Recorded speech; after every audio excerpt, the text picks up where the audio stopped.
Salut tout le monde! Nous sommes arrivés à notre 19e jour de notre calendrier de l'Avent.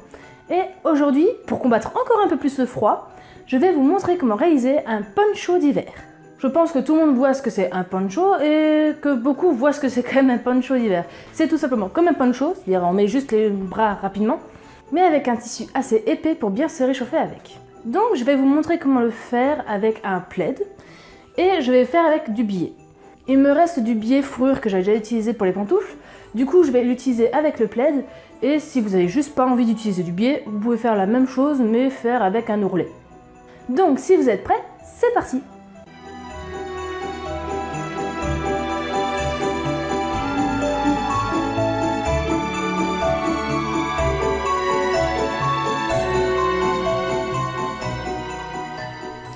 On commence avec le plaid.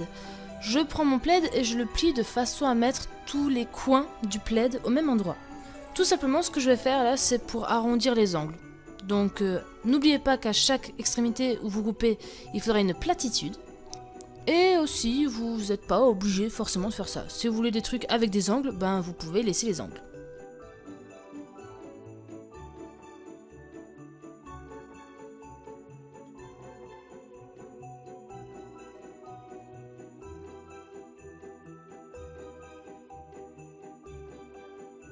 Une fois que ça s'est coupé, vous allez faire aussi une ouverture au niveau du col. Pour ma part, je n'aime pas du tout quand c'est près du cou. Du coup, je vais mettre 14 cm pour le rayon de l'ouverture. Du coup, en tout, ça va me faire du 28 cm. C'est un peu large, éventuellement, mais moi, ça me plaît. Vous pouvez faire plus proche de votre cou, évidemment, mais faites attention quand même que la tête passe. Une fois que tout ça est coupé, on commence à placer le biais ou faire un ourlet si on veut faire un ourlet. Donc, je vous montre pour le biais. On va déjà le placer comme ceci. Pensez à plier au bout du biais pour la finition, et vous aurez juste à coudre comme ça tout autour du plaid.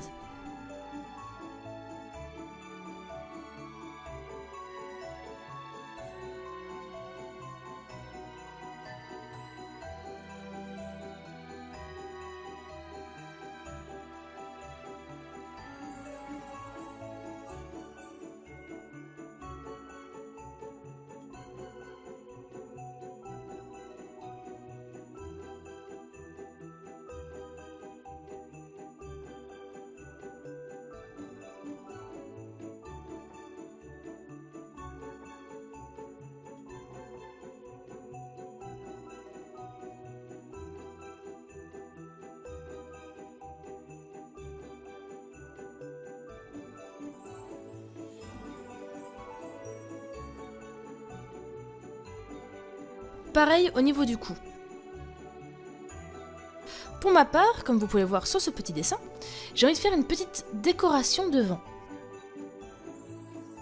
Donc tout simplement, je vais rajouter un petit bout de mon billet et après je mettrai des boutons. Donc je vous montre comment le faire. Si ça vous intéresse pas, ben passez tout simplement. Mais c'est pas bien compliqué, c'est juste des petites astuces à vous montrer.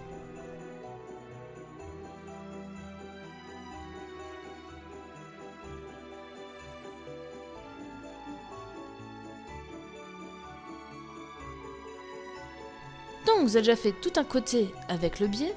Au niveau du col, ça sera la même chose, mais faire attention à rajouter le petit biais là pour ma décoration, si vous faites le même style. Et une fois que vous avez tout le tour, vous avez juste à plier le biais et à refaire tout le tour.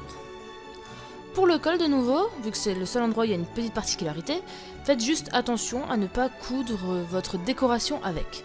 Il faut qu'il soit lâche.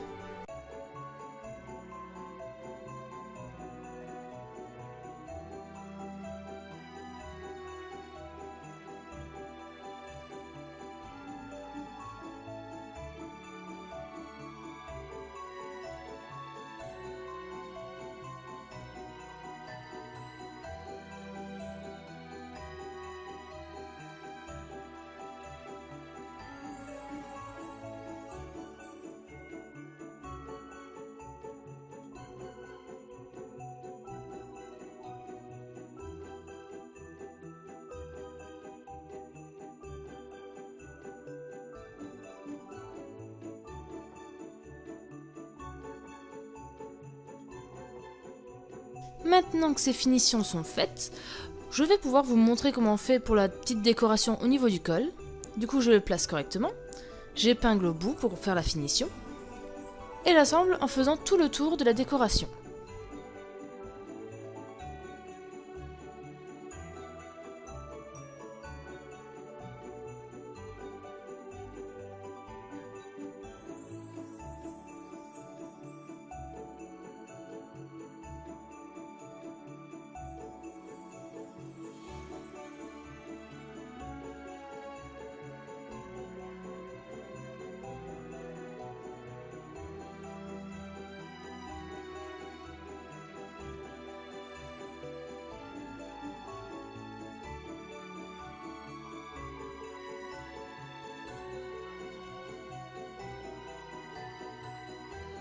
Une fois que tout le tour est fait, je vais pouvoir placer mes boutons.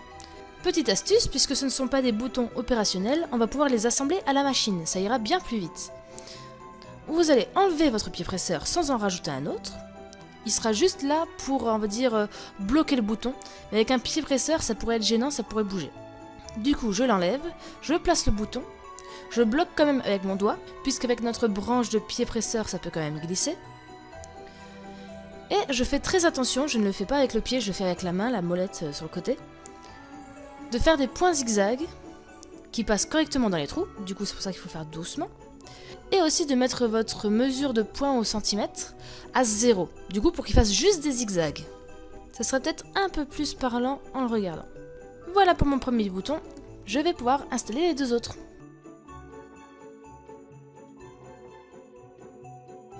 Une fois que ça c'est fait et que le biais du bas est aussi terminé, vous allez pouvoir le porter et voir si vous y arrivez tout seul, sinon demandez à quelqu'un de placer un repère où vous voulez que la manche se finisse. Vous n'êtes même pas spécialement obligé de faire un point à cet endroit, mais c'est quand même mieux parce que si vous ne le mettez pas, déjà le poncho pourrait tourner et votre devant pourrait glisser, se retrouver sur le côté ou dans le dos.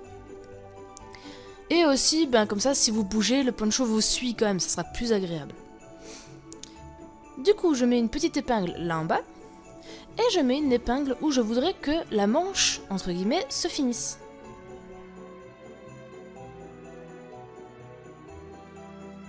Vous aurez juste à coudre les deux épaisseurs, ensemble, entre ces deux points. Et voilà, votre poncho est fini. Et voilà. Il est grand. Il m'arrive jusqu'au genou. Je sais pas si ça se voyait avant vraiment à la caméra, mais voilà, il m'arrive jusqu'au genou, quoi, tout simplement. Donc la taille, ça jouera beaucoup sur le plaid que vous utilisez. Et pour l'ouverture du col aussi, c'est vous qui choisissez. Moi, j'aime pas quand c'est trop près du cou, j'étouffe trop rapidement. Du coup, c'est pour ça, comme ça, je suis bien. Comme ça, je suis bien. Tadam! J'ai l'impression que je vais m'envoler avec. Donc, si vous essayez, bonne chance. Abonnez-vous à ma chaîne et à la prochaine. Ciao, ciao!